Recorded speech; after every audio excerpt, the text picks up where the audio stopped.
Welcome into K-State Online. I am Mason Voth, obviously joined by the usual duo to make it a trio with me, talking K-State after what has become a very common thing. K-State losing tonight by the final score 82-73 to UCF. Look, we said BYU at home. That's a game you would like to get. A lot of teams would get that if they are going to be a competitive team. K-State didn't, but okay, not the end of the world. That's a top 10 team.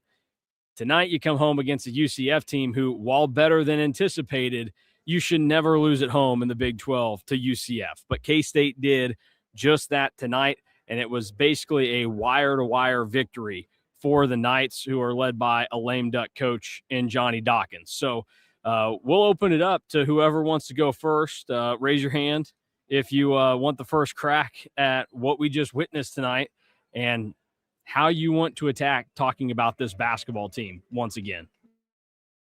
I can go, I guess. I just struggle to see anything that this team really does well. Like, they still didn't shoot it well, even though they scored 73 points. It kind of felt like a hollow 73. Like, K-State at one point was shooting 75% in the second half and never led. Like, it feels almost comical to say that out loud. They got blitz from three, which I smartly pointed out on the KSO show this morning, that was probably going to be a difference in the game. And K-State got crushed from three, didn't shoot free throws well. Rebounding, weirdly, was actually like pretty close. But this is just straight up a bad basketball team. Like, this is going to be 3 years in a row of just duds of at least they played in the NIT in Tang's second year, because that, like, I just don't know where to go from here. Like, I'm doing the what we learned, and it's like everything is the same as the last 2 years, and we all feel like fools for buying in. Like, this is now 4 conference losses in a row to begin the year. This is the 3rd straight year now that K-State has lost 4 conference games in a row. And this is the 4th home loss of the season already. And in the last 2 years, K-State has now lost 9 games at home after they'd only lost 4 at home the first 2 years. So, like, clearly things are on the downtrend, and you probably can't get better because by firing your coach, because unless somebody wins the lottery, I don't think that that's going to be something that happens. And I'm not stupid enough to try to play the lottery. So, like, I don't know how that this can be something that gets fixed in the short term, because, like, it just feels like you're setting it up again for next season. And then to add to this, in the 4 losses that K-State has had at home, they have not led in 3 of them. And they only led for like 4 or 5 minutes against BYU. Yeah, they led 10-9 was the last lead tonight. So I agree. There's not a lot of hope from even a couple weeks ago before Big 12 play started. You're coming off the Creighton win, and you thought, well, there's an avenue, and we talked about it realistically, and to have it just all pretty much go away within the first 2 weeks of the season in Big 12 play. The first half there was just stretches of basketball where it looked like nobody cared to be on the floor for K-State. You give up a 10 or 11-0 run just over 3 minutes, and you give up an 8-1 run later on in the half over about 3 minutes. So you have 6 minutes of basketball where you're outscored 19-1 on your home floor in the first half. And even though they fought, cut it to 1 in the second half, gave themselves sort of a chance, you still knew they're not going to make enough stops on defense to get back in the game and win it. And when K-State's shooting, 20% from 3, 6 of 30 tonight, they're not going to win many games. The team that we thought would hang their hat on offense coming into tonight already had the worst offense in just Big 12 games, and that's going to continue. So having the worst offense in the league for a team that you brought in Matt Driscoll, and that was supposed to be the thing that saved this season. It's hard to find much positive to look forward to looking forward with another road game against another kind of upstart team, even though they got blasted by Baylor.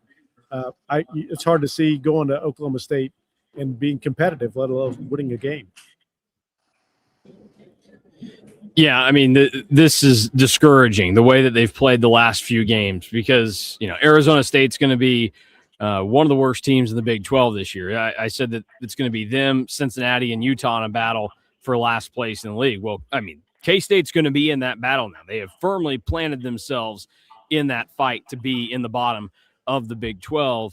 And you talk about the trip to Stillwater this weekend. If K-State were to lose on Saturday at Oklahoma State, which I would say is likely at this point, if you're already 0-4 in league play and you've lost to some of the teams you have, I don't know that you're going to beat a decent Oklahoma State team on the road. It would drop K-State to 0-5 in Big 12 play. That would be the first time since 1997 that K-State started league play 0-5. Obviously, Mr. KSU_FAN over there is well aware of the situation with that team and everything that went on there. So that's not good company to keep. I mean, right now, the last 0-4 start in conference play came in Bruce Weber's last year. But we've already talked about how we can see some differences between that last Bruce Weber team and, the second year of Jerome Tang, where those teams always felt like they were in it for the fight. They may not have had the guns to get it done, but they were at least giving it. And there were just too many times tonight and too many other times throughout this season where you look and you're just not sure what's wrong. And so you start to think, is it the effort?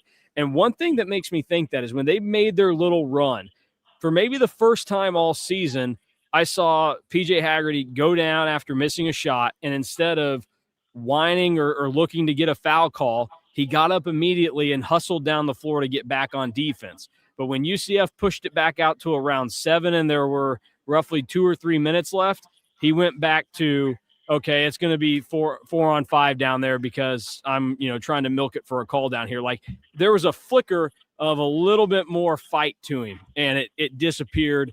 And I just think if you've brought together a collection of guys that aren't going to give that fight, you're going to get performances like this. And it's so reminiscent of what we saw with the football team this season, because how many times do we talk about a game where, sure, they played Texas Tech and they were overmatched.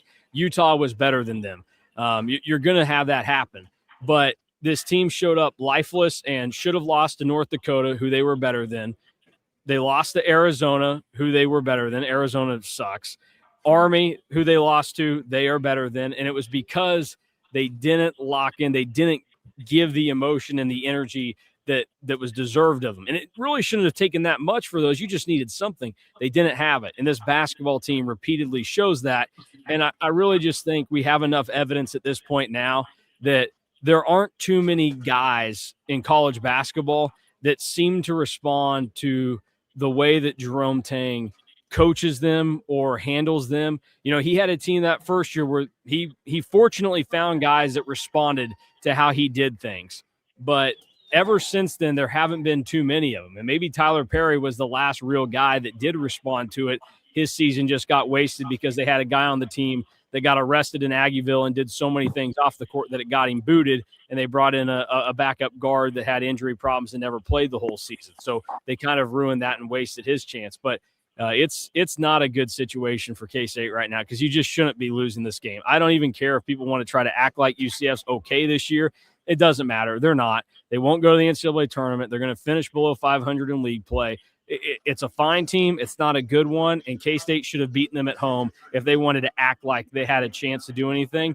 And here we are once again, not even halfway through conference play, and nothing matters the rest of this season. The question that I asked Coleman Hawkins and Allen Fieldhouse last year of, what's left to do this season is still very much valid carrying over to this year, because what's even the point of the final 15 games that K-State's going to play this season? Because there really isn't one, because it's not getting Tang booted because that buyout is mighty high, and 3/4 of these players at best are going to be in the transfer portal next year. You're not going to have retention or guys to build off of.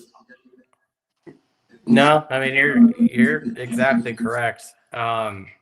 Just thinking more about like a fun question maybe about Bruce's last team. They still managed to get 6 Big 12 wins. Does that team get more or less than this year's K-State team? I'm going to say less, or I'm going to say this team is going to get less than that.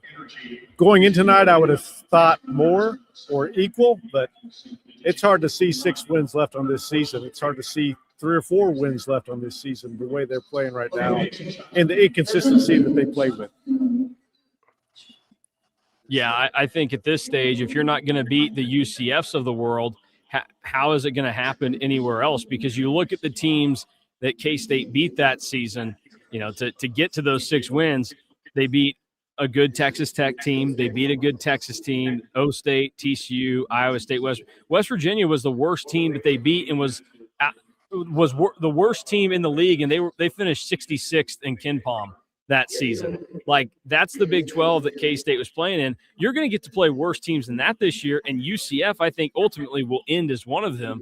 I don't think very highly of them. Arizona State's terrible, and, the only thing that might save them is that the double-up schedule is favorable, so if they somehow were able to sweep TCU and West Virginia, that gives them a boost, and you're looking to steal a couple more.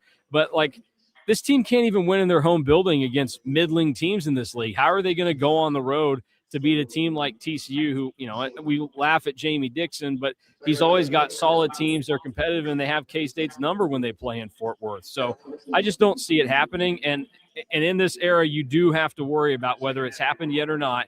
Are these guys going to stay bought in and locked in? Because what's the point for them as well? PJ Haggerty's probably already going, all right, you know what? I'm going to go try and score in the NBA or the G League next year. These other guys are probably thinking, this is where I got to the point with Nigel Pack, and this was before, Bruce moved on and everything, where I was just kind of like, you know what? I wouldn't fault Nigel Pack if he left after that second season, because he's wasting his time here just losing and missing the NCAA tournament. David Castillo's made a jump this year. Now he's struggled in Big 12 play, but other than just loyalty and the Clint Stewart connection, why would he waste his time staying at K-State? Because in all honesty, you would want these guys to want to get out of here, because if you have a bunch of dudes that are comfortable just sitting around and missing the NCAA tournament, that's part of the problem. So it's a real lose-lose situation for K-State right now and where they're at in terms of how you build a roster moving forward for next year. Overall tonight for K-State, you got a decent performance from Kamari McGriff. He did it without fouling for the most part. Taj Manning gave you 10 when you normally don't expect that, and 7 rebounds. PJ Haggerty had a mostly efficient night. He did contribute to the free throw problems once again for this team, though.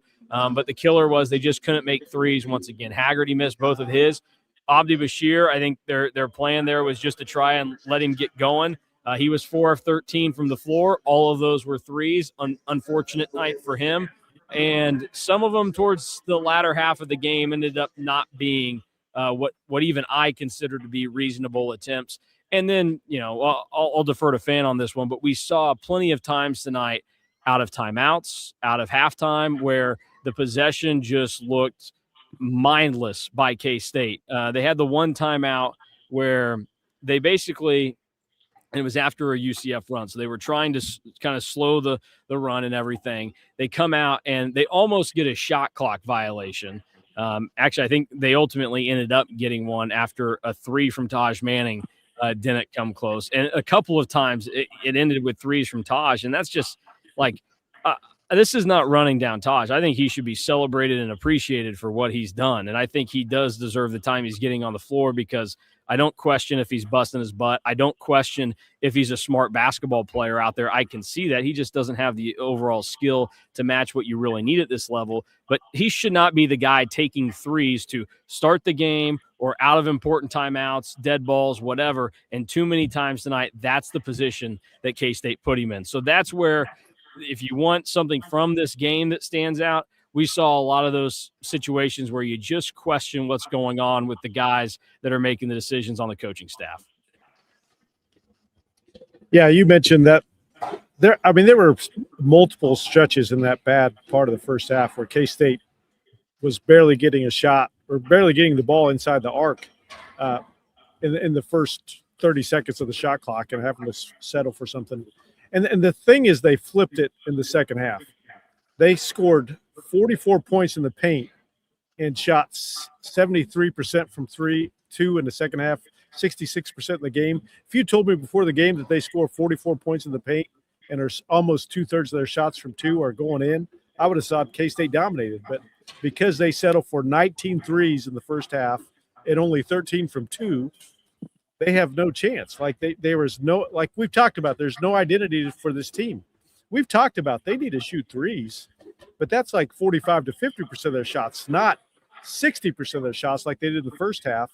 I mean, that's just not sustainable. And we just saw that 4 3-point shooting carry over to the second half. And UCF had no answer for K-State once they got the ball inside, because we talked about Kamari and Griff. PJ Haggerty was scoring in the lane. Even Nate Johnson scored a few buckets in the paint. But when you just have no rhyme or reason and you're just kind of guessing what you're going to do on offense, bad things are going to happen. And that's why this is now the worst offense in the Big 12. It's just that what it is. Well, that's not very fun to hear at all, especially for a team that was supposed to be mightily improved on offense. And that's where we can dive into some of the questions here. Bracket Cat says, so Driscoll basically doesn't coach at all. Is that the way of it? Look, like that's going to be the toughest thing for this team to stomach is you acted like or thought that was going to be a big fix. And look, I thought it was going to help the team, but there's only so much an assistant coach here in his first year can do.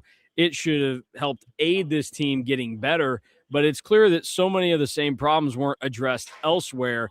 And that's, again, what just turns this thing around and points to say that, hey, this is probably on the head coach, and Jerome Tang has to eat that. So it's very disappointing what has become of this offense, because it doesn't really look or resemble the fun nature of it. And to what Fan was just saying, I thought they were going to take more threes, and there have been too many games where they haven't. And then there's a night like tonight where they overcorrect and you've got the wrong guy shooting them, or you're taking just too many dumb ones. Like Abdi Bashir, I didn't have too many in the first half. I thought, oh, but in the second half, it's like, okay, all right, we need a little bit of awareness here. And that takes a lot for me to get to that point to say, for a dude that loves to watch shooters fire away. So just another night that we've become way too accustomed to seeing for K-State basketball.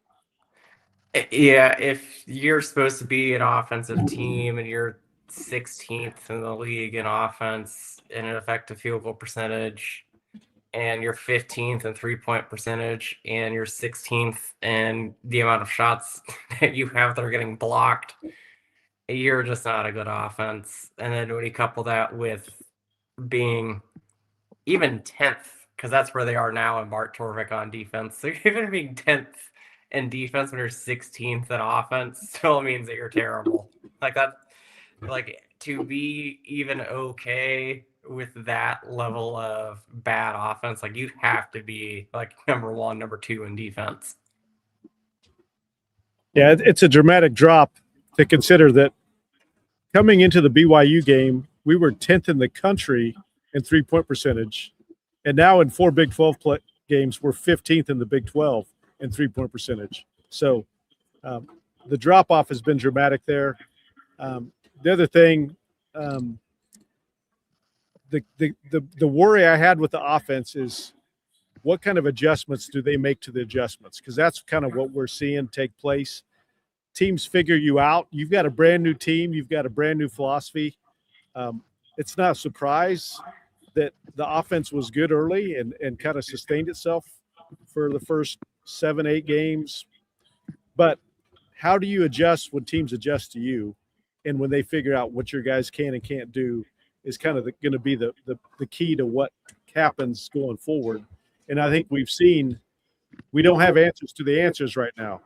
And I don't know that they're going to find any answers at this point. That's the sad truth. Besides, PJ Haggerty's going to get his. He's going to score 20 a night. But if we don't stop anybody and the other guys are all struggling, it's a moot point. And it's just being the best player on a bad team is just the best player on a bad team. And that's kind of what it looks like PJ Haggard is going to be. He's probably going to get a third team All Big 12 as a consolation prize, but he's going from All-American to this. It's just a mess.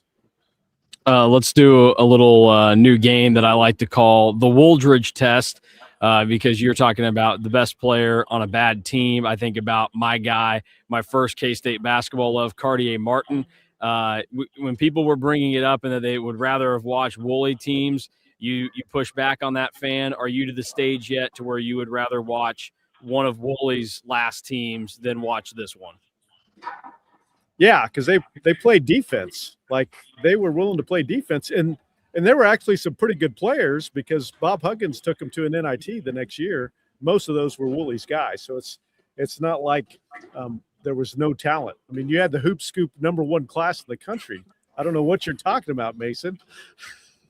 I mean, hey, look, I love a lot of those guys that were on those teams at the end there for Woolley. But yeah, like, that's the thing where it's not fun right now. And we've known that for some time, but it keeps finding ways to dig itself lower and into an even worse hole. So it's not enjoyable by any stretch of the imagination. And, I see the comment about UCF is just the better team here, top to bottom. I don't think this loss is that devastating. Well, it depends on what you're talking about in terms of, like, if any other team lost to UCF, okay, you know what? Really not that. Like, KU's having to deal with, they lost to UCF this year.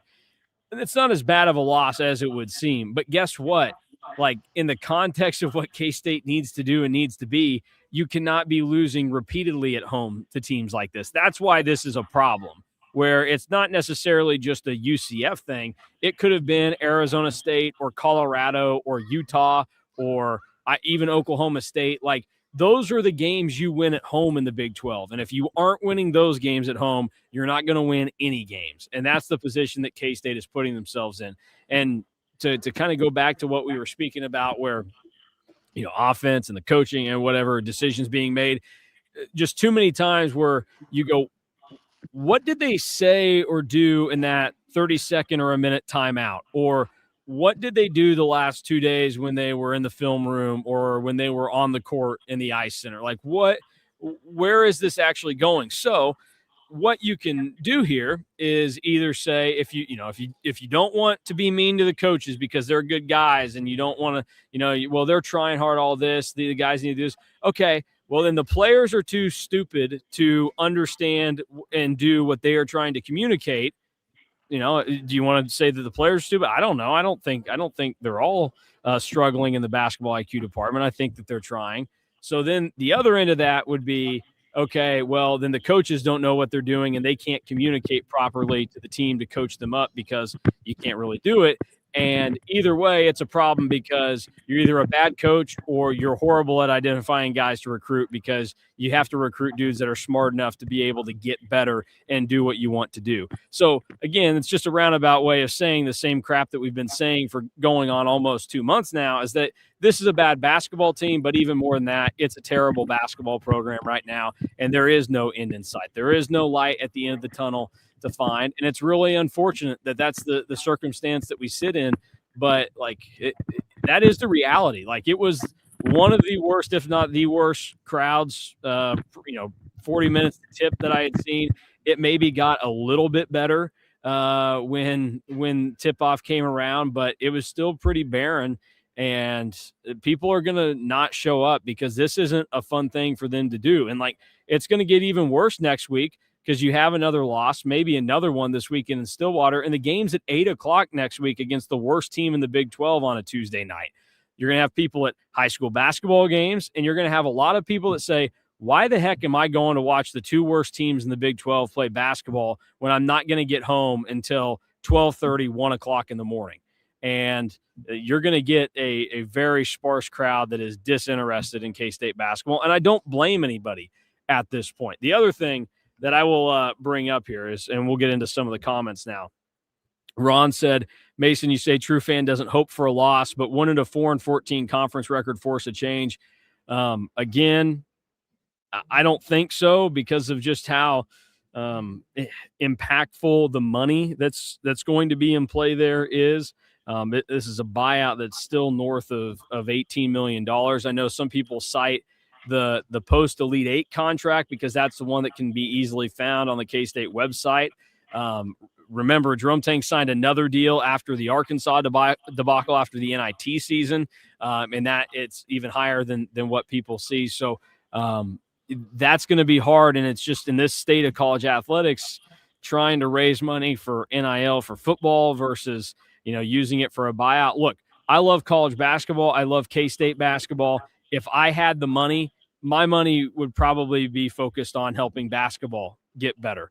But I don't. And when you have a chance to capitalize on the energy of Colin Klein and the football program, that may be where a lot of things end up. So I don't know. Maybe there is a white whale out there that's going to deliver something and try to make that change happen if things continue to go poorly for K-State. But I just wouldn't bank on it right now. I mean, people were saying, they were wanting K-State to lose football games this year, so Kleiman would be fired. And Gene Taylor made it clear in the postgame or his press conference after the retirement that he wasn't going to fire Chris Kleiman and that he was going to be back. So nothing really mattered in the end there. But what I will say is, as many times as I have brought up and said, I think you're a loser if you go into these games and just say, I hope K-State loses or whatever for one reason or another. I'm yet to go into a game and think that way. But it was pretty early in this game where the switch flipped, and I was just like, I really don't care what happens tonight. And you know what? Like, each UCF shot that fell, I kind of started to go, if you're not going to be a good team, you might as well be a really, really bad one, because it's going to be entertaining in some sick, nasty way. And that's where it is right now. Like, it's that bad that, it does nobody any good for them to just be mediocre, because that's what they've been the last 2 years. So you might as well just burn down completely, but has not been fun. Also with that, like tonight specifically, it probably feels better if there's more than one K-State player that you can like point out to as like they're really playing really hard and playing their butt off. Like Taj Manning was playing his butt off tonight, but I don't think that you could say that about any of his teammates. And I think that kind of makes it feel weird during a game, and especially like tonight, because like UCF clearly wanted this one. And if you didn't know any better coming into this, you would have thought that UCF was the team that was 0-3 in the Big 12 and looking for a win and like playing really desperate, because K-State just looked flat for the first 22-ish minutes of the game. And we're just talking about UCF. Like, I don't think they're going to sustain it, but still, they're 14-2. Johnny Dawkins has coached 8 years at Stanford. This is his 10th year at UCF. He's got a 9 seed and a 10 seed in the NCAA tournament total to his name.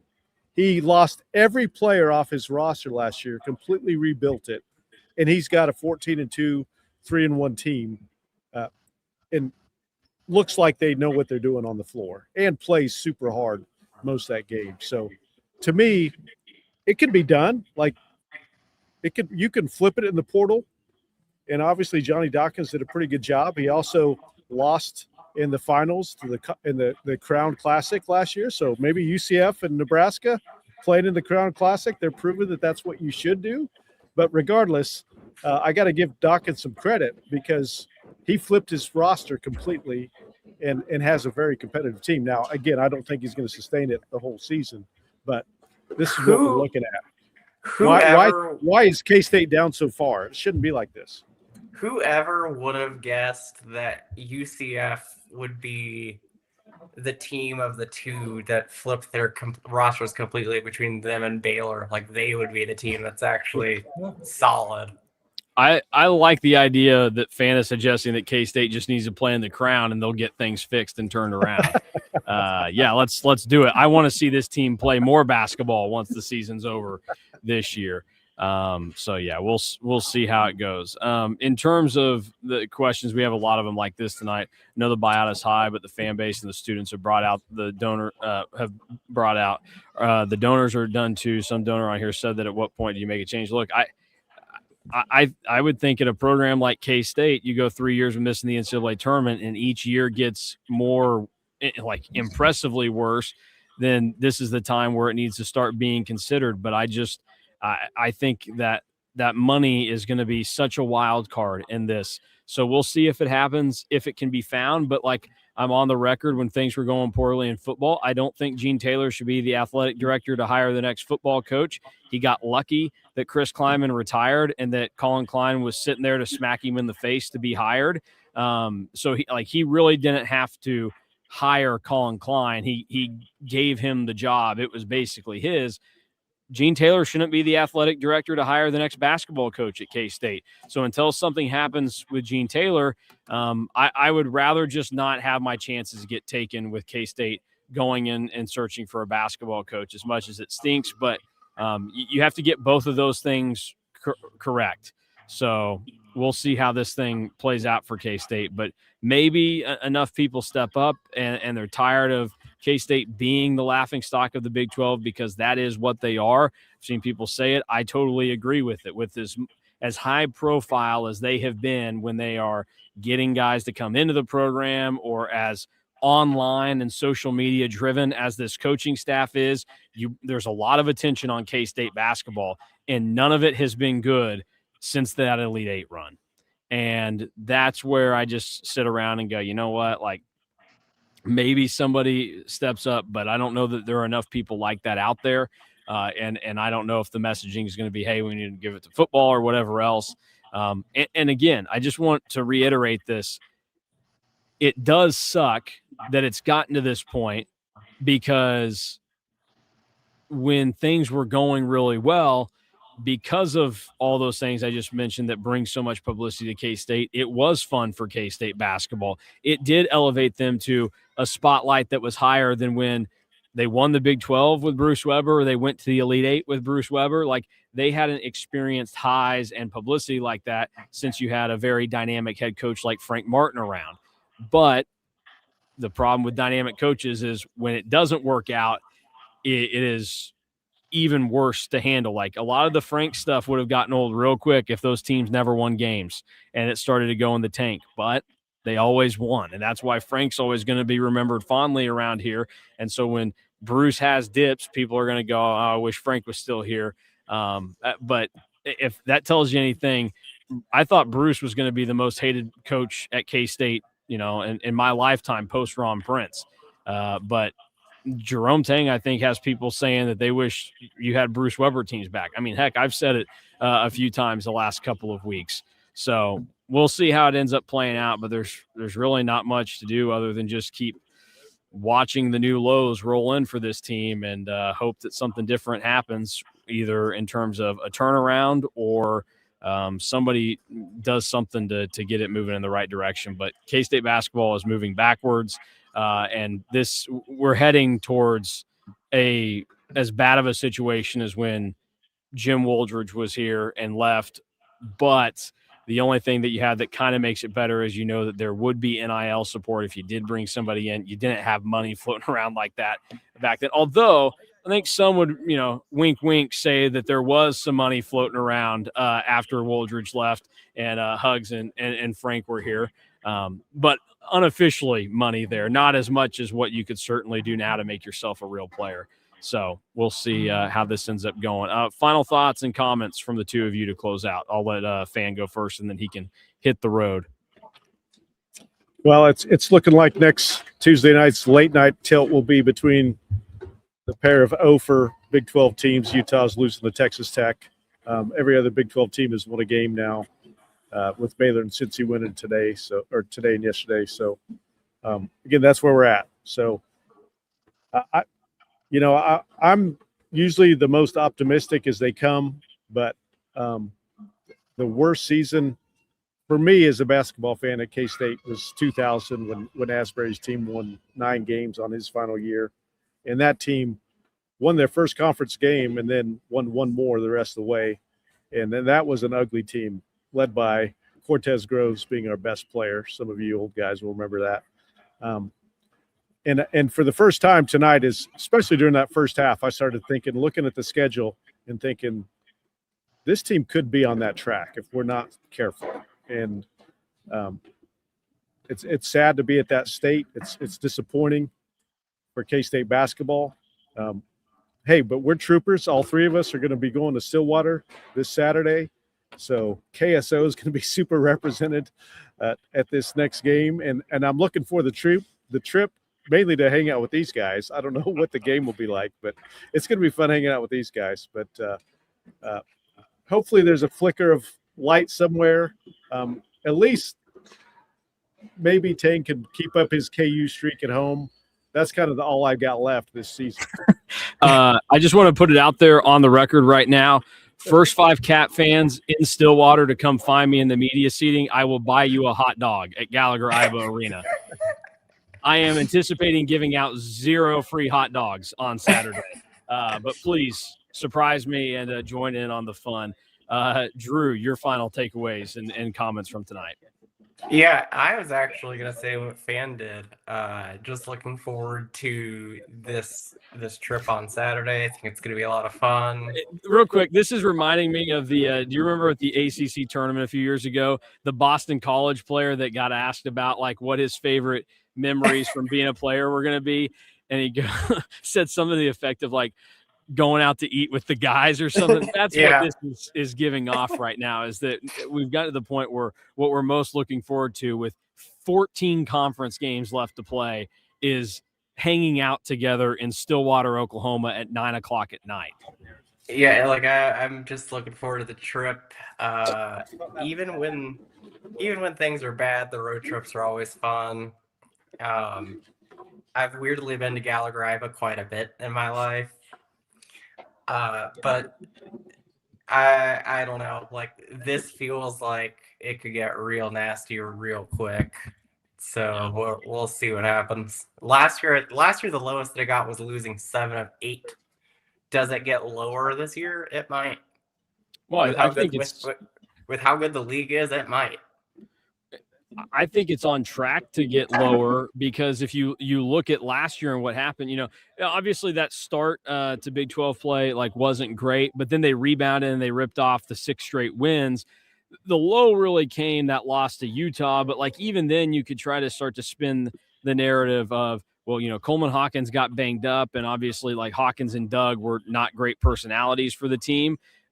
That's what's so hard about this team is like, you can't really point to 1 or 2 guys specifically and say they are cancers, they are the problem. Like this pandemic has spread from patient 0, which was Doug McDaniel last year, to now infiltrated the entire program, and it looks like it's going to be a fatal disease. Yeah, no, it does. I'm not Anthony Fauci, whatever, but I might start to encourage you guys to wear masks to K-State basketball games, not because you'll get sick, but probably because, I want to save you from embarrassment of people knowing that you showed up to the game. We had people saying that if you take your kid and enter them in the baby race and show up against Iowa State, that you could be charged for child abuse. Their words, not mine, but it does make me start to go, maybe I'm glad that my daughter didn't get selected. I don't have to subject her to that. But we'll be subjected to it on Saturday. K-State's going to win at some point. There's enough of a collection of talent here to win a ball game. It just wasn't tonight against a team that is pretty mediocre and a coach that's proven to not be very good in Johnny Dawkins. Undefeated when I've been in attendance this year. Don't look at who they played, but undefeated. All right. Well, cannot say the same for myself. Big fat win percentage of 0 for the Cats when I've been in attendance this year. So it's a something's got to give game in Stillwater this weekend, and you want to be there for it. Cats, Pokes, 9 p.m. Free hot dogs. Yeah, maybe free hot dogs if you're there. All right. For Drew Galloway, KSU fan, I'm Mason Voth. Thanks for watching and listening. And Drew and I talking football tomorrow. Commitment tonight for the football team. How about that? So we have that to talk about. Fun things ahead when we talk football on the KSO show.